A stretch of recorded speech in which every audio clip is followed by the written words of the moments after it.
에베소서 5장 우리 한 절씩 교독하도록 하시겠습니다. 그러므로 사랑받는 자녀같이 너희는 하나님을 본받는 자가 되고 그리스도께서 너희를 사랑하신 것 같이 너희도 사랑 가운데서 살아라. 그는 우리를 위하여 자신을 버리사 향기로운 제물과 제물로 하나님께 드리셨느니라. 음행과 온갖 더러운 것과 탐욕은 너희 중에서 그 이름조차도 부르지 말라. 이는 성도에게 마땅한 바니라.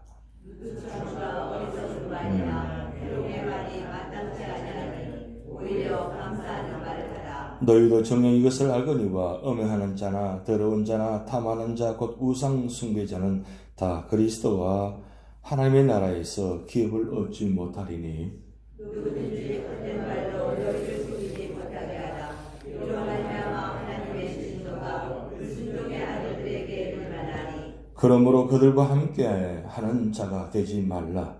너희가 전에는 어둠이더니 이제는 주 안에서 빛이라. 빛의 자녀들처럼 살아. 빛의 열매는 모든 착함과 의로움과 진실함에 있느니라.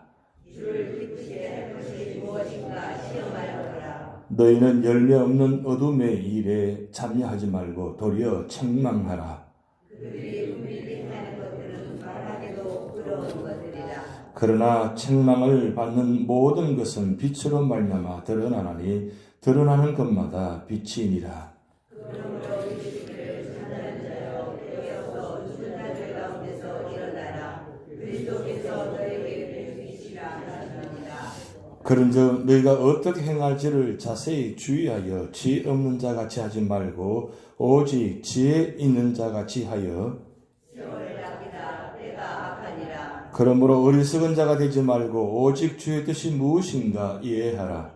술취하지 말라. 이는 방탕한 것이니 오직 성령으로 충만함을 받으라. 시와 찬송과 신령한 노래대로 서로 화답하며 너희의 마음으로 주께 노래하며 찬송하며 범사에 우리 주 예수 그리스도의 이름으로 항상 하나님 하나님께 감사하며 그리스도를 경외함으로 피차 복종하라. 아내들이여 자기 남편에게 복종하기를 주게 하느니라. 이는 남편이 아내의 머리됨이 그리스도께서 교회의 머리됨과 같음이니 그가 바로 몸의 구주시니라. 그러므로 교회가 그리스도에게 하듯 아내들도 범사에 자기 남편에게 복종하시니라. 남편들아 아내 사랑하기를 그리스도께서 교회를 사랑하시고 그 교회를 위하여 자신을 주신 같이 하라. 이는 곧 물로 있어 말씀으로 깨끗하게 하사 거룩하게 하시고 자기 앞에 영광스러운 교회로 세우사 티나 주름 잡힌 것이나 이런 것들이 없이 거룩하고 흠이 없게 하려 하심이라.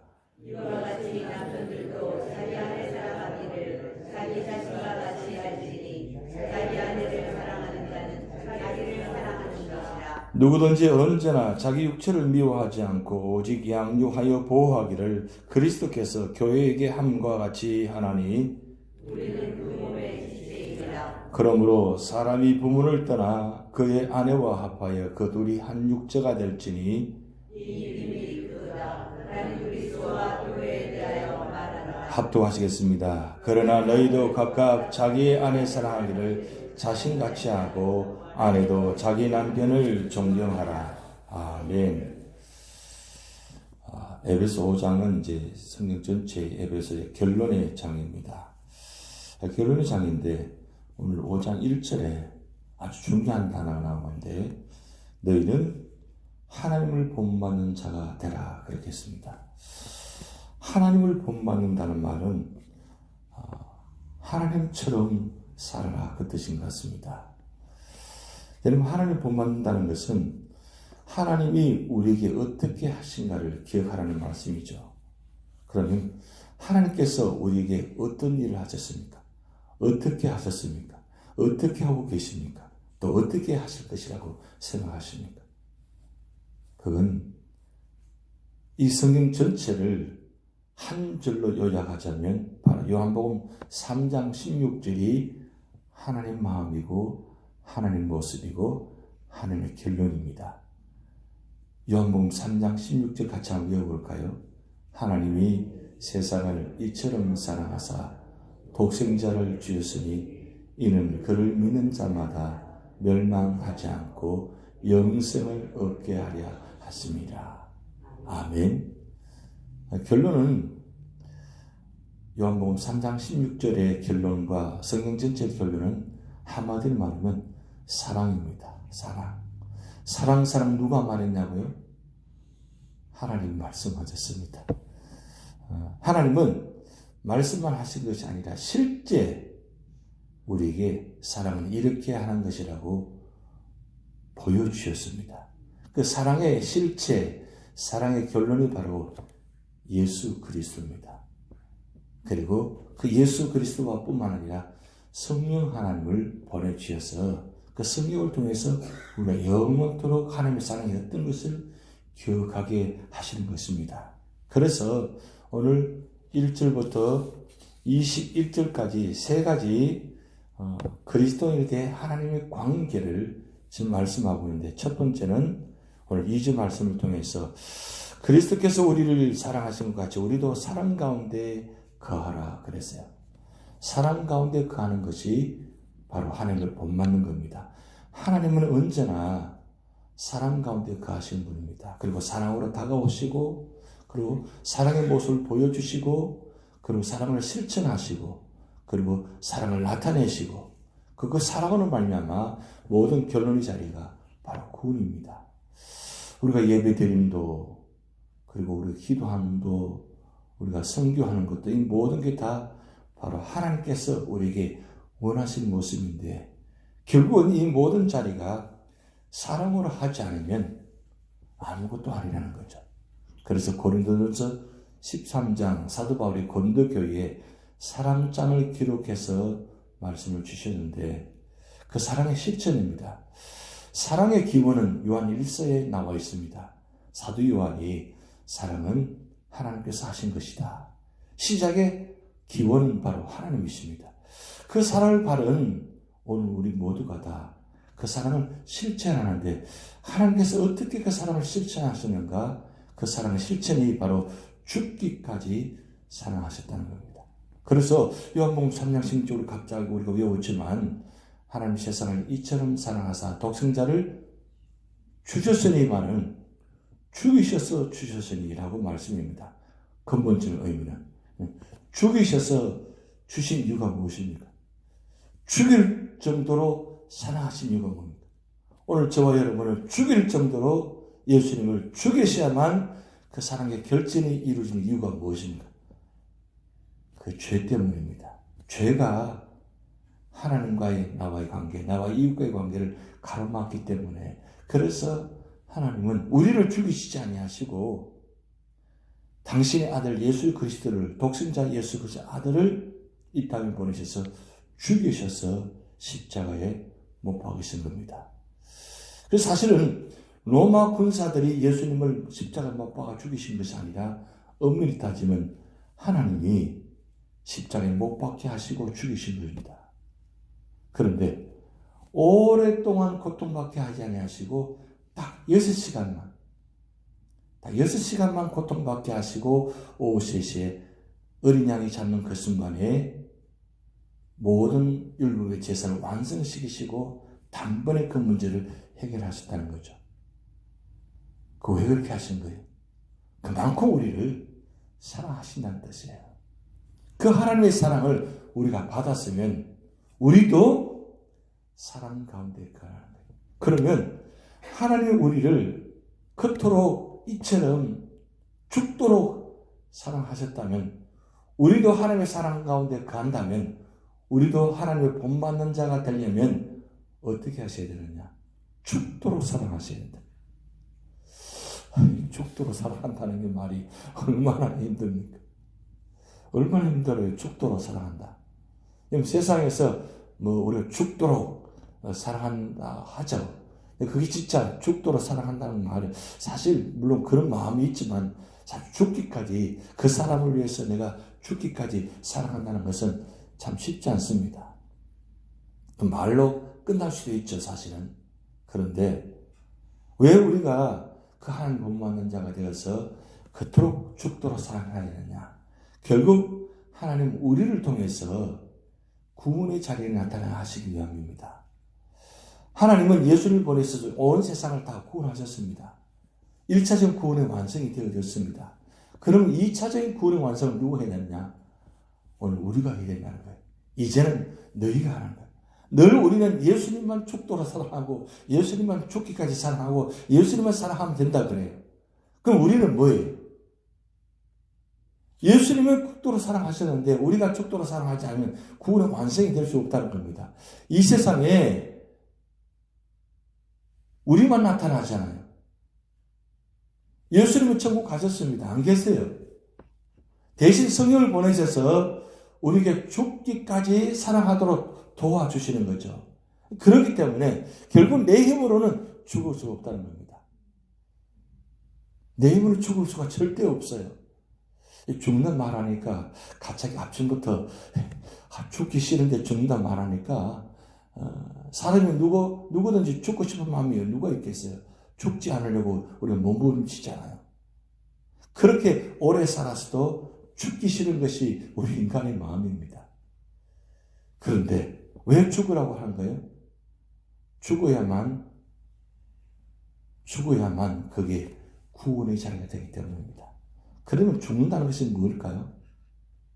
죽는다는 것은 하나님 앞에서 내 자신 모든 걸 다 내려놓는 뜻입니다. 내가 나타나는 게 아니라 하나님이 나타나는 것이 바로 죽는 겁니다. 그런데 내가 죽을 수 없으니까 성령께서 우리를 도와주시잖아요. 죽도록 도와주시는 거예요. 그러니까 죽도록 도와주신다는 것은 내가 예배드리고 기도하고 말씀 보고 선교하고 이런 봉사의 그 희생의 자리로 몰아넣으셔서 희생의 자리에서 희생함을 말미암아 그 자를 통해서 영원 구원의 역사 나타나도록 하신 것이 바로 하나님의 사랑의 모습입니다. 그렇기 때문에 오늘 두 번째 한 본받는 자가 뭐냐면 오늘 3절의 7절 말씀처럼 죄인의 생활을 버리라는 거예요. 다 버려야 돼요. 우리의 생각과 마음의 속에 들어있는 것이 하나님의 모습이 담겨있는 것이 아니라 죄의 모습이 담겨 있습니다. 로마서 1장에 보면 죄 목록들이 있잖아요. 죄 목록들이 너무너무 많아요. 놀랍게도 너무너무 많아요. 한 가지도 없는 것이 아니라 겉으로 보면 아무것도 없고 죄도 없는 것 같고 아름답고 좋은 것 같은데 실수서들 속에 들여다보면 그 추한 죄악의 모습들이 목록들이 많다는 거죠. 그래서 사도 바울이 그 죄 목록들을 기록해 와서 우리 속에 이 죄 목록들을 어떻게 해요? 다 버리라는 거예요. 버려야만 그 가운데 주님의 사랑이 나타날 수 있다는 거죠. 그런데 왜 나타나지 못하느냐? 이 죄 목록들이 나타나기 때문인 거예요. 그런데 죄 목록들이 나타나지 않으려면 어떻게 되느냐? 바로 하나님과 나와의 관계가 바로 관계되어야 돼요. 성령께서 내 속에 들어오셔서 나를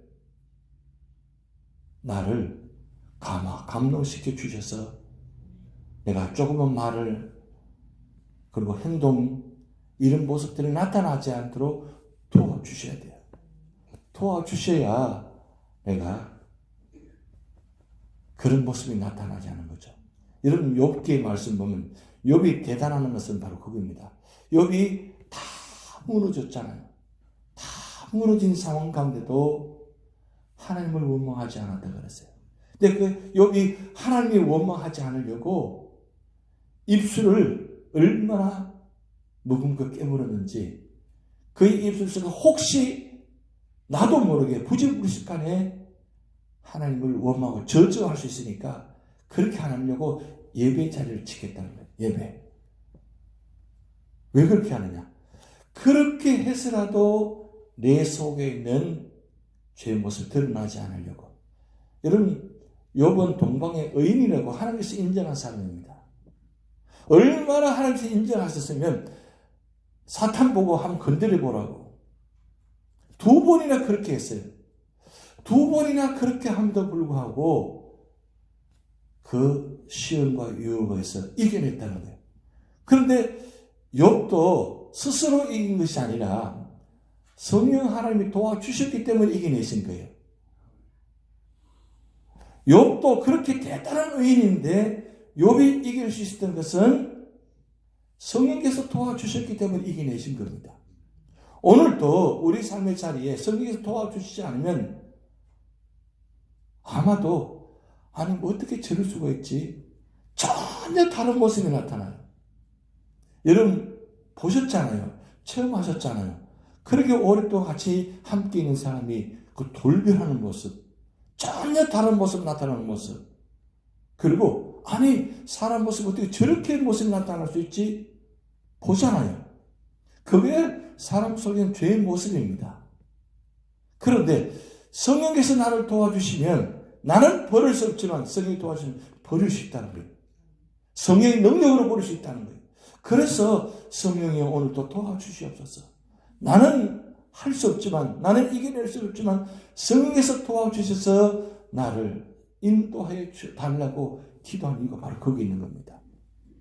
오늘 사도 바울이 에베소 교회에 말씀 전한 이유가 바로 거기 있습니다. 우리는 틈만 나면 탐욕이, 그 다음에 우상 숭배의 모습이, 죄의 모습들이 드러나잖아요. 틈만 나면 나타나는 우리 죄의 모습입니다. 아니 사탄이 우리를 건드리지 않아도 우리 속에 죄성이 드러나게 만들어요. 그런데 사탄은 뭘 이용하느냐?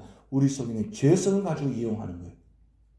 이용하는데 늘 우리는 여러분 생각하시기를 저건 사탄의 모습이다 라고 생각하시는데 아닙니다. 사탄의 모습이 아니라 우리의 죄성의 모습입니다. 그런데 사탄이 우리 죄성을 이용한다는 거예요. 근데 사탄은 우리를 때로는 늘 건드리는 게 아닙니다. 가만둬도 넘어지는 사람이 있어요. 가만둬도 나타나는 사람이 있어요. 왜 그러냐? 우리 속에 있는 죄성이 그만큼 무섭다는 거예요. 사탄이 건드리지 않고 이용하지 않아도 이 죄성이 나타나서 우리를 다 무너지게 만든다는 거예요. 그걸 잘 구분하셔야 돼요. 여러분 정신병자와 정신병자 아닌 사람 구분하기 힘들잖아요. 요즘 정신적으로 문제가 있는 분들이 참 많습니다. 그 왜 문제가 많으냐? 결국 들여다보면 사탄이 그 정신병자를 만드는 것이 아니라 우리 속에 죄성이 우리를 정신병으로 만들어버리는 거예요. 그런데 성령께서 우리 속에 들어오셔서 우리를 죄성을 다 태워주고 변화시켜 주시면 그 정신병이 낫는 거예요. 근데 정신병자는 절대로 내가 정신병자로 이야기하지 않습니다. 그럼 내가 정신병자라면 그건 나은 거예요. 정신병 절대로 자기를 인정하지 않습니다. 그것이 정신병자예요. 그러면 정신병자만 병자가 아니라 오늘 우리가 하나님을 떠나 있고 성령이 떠나 있으면 우리는 다 문제가 있는 사람이에요. 왜? 죄성이 나를 문제 있게 만들거든요. 그래서 여러분 잘 보셔야 됩니다. 잘 판단하셔야 돼요. 함부로 말했어도 안 나고 함부로 판단했어도 안 됩니다. 판단은 누가 하시느냐? 하나님이 하시는 거예요. 그러니까 결국 성령이 나를 판단케 하셔서 내 속에 이런 죄성들을 다 버리게 만듭니다. 근데 여러분 나의 약점이 무엇인지 여러분 잘 아시잖아요. 내가 가장 약한 점이 무엇인지를 내가 잘 알죠. 여러분 모습 보면 전혀 없는 듯이 계시는데 다 나름대로 각자 약점이 있습니다. 그 말하기 싫은 약점이에요. 약한 모습입니다. 근데 그 약한 모습이 있거든요. 근데 주로 보면 뭐가 나타나요? 그 약한 모습이 드러납니다. 그래서 여러분 볼 때 저분의 그런 모습이 약한 모습이구나 우리가 생각할 수 있잖아요. 왜? 가장 약한 모습이 드러나거든요. 그러면 이 약한 모습을 드러나게 하지 않으려면 결국 어떻게 되느냐? 성령께서 도와주셔야 돼요. 그래서 오늘 세 번째 사도 바울이 오늘 8절 14절 말씀 기록했는데 어두움 대신 빛 가운데서 살아라 그래요. 빛 가운데 사는 생활을 하라 그랬어요. 빛은 우리는 받습니다. 근데 우리는 스스로가 발광체가 아닙니다. 우리는 반사체예요. 발광체는 스스로 빛을 발할 수 있습니다. 근데 우리는 빛을 발할 수가 없어요. 왜? 우리 속에 어둠이 있기 때문입니다. 이 어둠이 뭐냐면 바로 죄의 목록들이죠. 죄가 있으면 어둠이 있습니다. 우리 몸속에, 마음속에 어둠이 가득 차 있어요. 그런데 하나님을 통해서 우리가 빛을 받으면 그 어둠이 뒷면에는 갖고 있는 것 같지만 앞에 빛을 받으면 비록 뒷면에 어둠이 있다 할지라도 앞에 받을 때는 뭐가 나타나느냐? 바로 예수님 하나님 빛이 나타나는 거예요. 그게 빛이 반사가 되는 거예요. 그래서 하나님께서 태양을 만드시고 달을 만드셔서 밤에는 달을 통해서 우리를 밝혀주시잖아요. 달도 발광체가 아닙니다. 반사체입니다. 빛을 받아서 우리에게 비춰주는 거예요. 그러면 우리 자리에, 우리 삶의 자리에 어둠이 사라지고 그리고 빛이 나타나려면 어떻게 돼요? 늘 하늘부터 빛을 받아야 돼요. 빛을 받는다는 것은 늘 하나님을 향해 있다는 뜻이에요. 민수기 6장 24절 26절 말씀 대대상의 축복 기도가 있죠. 첫 번째는 여호와께서 복을 주시고 지키시길 원하며, 그리고 두 번째는 여호와께서 우리 얼굴을 비치사 그랬어요. 그러니까 하나님의 얼굴을, 하나님은 언제나 우리를 보시잖아요. 하나님께서 우리를 보신다는 것은 빛을 주신다는 뜻입니다. 생명을 주신다는 뜻이에요. 그러면 그 빛을 받으려면 우리가 하나님께를 향해야 돼요. 그런데 보면 우리는 등을 돌리고 있어요. 왜 등을 돌리는 거예요? 하나님을 향하지 않다는 거예요. 하나님 뜻대로 살지 않는 뜻입니다. 세상의 모습으로, 세상의 방법으로 살아간다는 뜻이에요. 그러면 어둠밖에 없습니다. 그런데 우리가 모습을 하나님께 향했다는 뜻은 바로 이 예배의 자리, 기도의 자리, 말씀의 자리, 이런 자리가 하나님을 향하는 자리예요. 그러면 하나님을 향하는 자리가 되어지면 그 하나님부터 받은 은혜가 우리에게 주어질 때에 하나님 우리 삶의 자리가 지혜로워지고 은혜로워지고, 그래서 여기 주의 뜻이 무엇인가 이해하라 17절 말씀 나타나는데, 주의 뜻하고 단어가 나올 때 우리가 본문에 꼭 신약성 두 군데 대표적인 말씀이 나타납니다. 로마서 12장 2절과 그리고 데살로니가전서 5장 16절에 18절 말씀이에요. 주님 뜻이 무엇입니까? 로마서 12장 2절은 하나님이 선하시고 기뻐하시고 온전하시는 뜻이라 그랬어요. 그러면 주님의 뜻은 언제나 선한 것입니다. 기쁨이 있는 것입니다. 그리고 온전한 것이에요. 그러면 이 뜻을 받는 자리는 어떤 자리가 되느냐? 항상 기뻐하고 쉬지 않고 기도하고 범사에 감사의 자리가 되는 거예요. 그러면 그 자리가 환하게 밝아지는 거예요. 이런 기쁨이 있는데 왜 어둠이 있어요? 기도 자리도 왜 어둠이 있어요? 감사가 있는데 왜 불평이 있겠어요? 없는 거예요. 기뻐하고 기도하고 감사의 자리라면 어둠이 다 몰아내지고 거기는 참 평안과 기쁨과 감사가 넘치는 자리가 된다는 거예요. 그게 바로 주님의 뜻의 자리. 그게 바로 하나님의 모습이에요. 우리가 천국하는 이유가 무엇입니까? 어제 밤에도 말씀드렸지만 천국하는 이유는 하나님께서 계신 곳이기 때문에. 거기는 밤이 없다 그랬어요. 밤이 없는 이유는 하나님이 빛을 비춰주시기 때문에 24시간 365일 영원토록 비춰주시기 때문에 거기는 어둠이 없다는 뜻입니다. 언제나 환한 곳이에요. 거기는 너무너무 아름다운 곳이라는 거죠. 그 자리를 오늘 우리 삶의 자리에 나타나도록 보여주시는 거예요. 내 영혼이 은총 입어 중한 재진 벗고 보니 그 어디나 하늘나라. 초막이나 궁궐이나 내주에서 모신 것이 그 어디나 하늘나라. 주님 모시면, 하나님과 함께 계시면 바로 그 자리가 하나님을 자리, 하나님 본받는 자리. 그래서 그 자리를 통해서 놀라운 구원의 역사가 여러분을 통해서 나타날 줄 믿습니다. 다 주기도문 하시겠습니다. 하늘에 계신 우리 아버지여, 이름이 거룩히 여김을 받으시오며 나라의 임하옵시며 뜻이 하늘에서 이룬 것 같이 땅에서도 이루어지이다. 오늘날 우리에게 일용할 양식을 주옵시고 우리가 우리에게 죄진자를 사하여 준 것 같이 우리 죄를 사하여 주옵시고 우리를 시험에 들게 하지 마옵시고 다만 악에서 구하옵소서. 대개 나라와 권세와 영광이 아버지께 영원히 있사옵나이다. 아멘.